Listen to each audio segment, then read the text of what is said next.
শুনেন, আমি বলি, আপনারা শোনেন।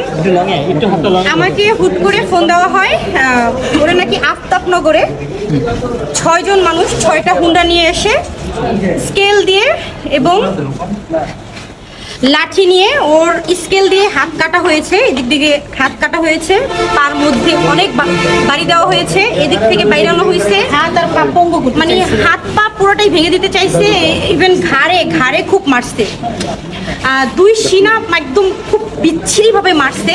আমার কথা হচ্ছে যে রাজনীতি আমি শুরু থেকেই পছন্দ করতাম না, রাজনীতিতে আমি শুরু থেকেই তাকে না করতাম। সেও এখন একটা পর্যায়ে এসে কিন্তু রাজনীতি সে ছেড়ে দিয়েছে।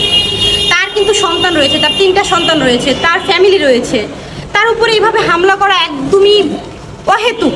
মানে আমরা এমনিতেই তো দেশের যে কি হাল আমরা সবাই দেখতে পাচ্ছি এগুলো, তারপরেও খুব সেফটিভাবে আমরা চলাফেরা করার চেষ্টা করি, কিন্তু দেখেন এই এই এই হাল কেন দেশের? এমন জায়গায় ঘটনাটা ঘটছে, ওখানে সিসি ক্যামেরাও নাকি নাই একদম। এখন কথা হচ্ছে যে সে তো রাজনীতি ছেড়ে দিয়েছে, সে আগে যা করেছে, মানুষ ভুল করে, মানুষ মাত্রই ভুল হয়, শয়তান ভুল করে না।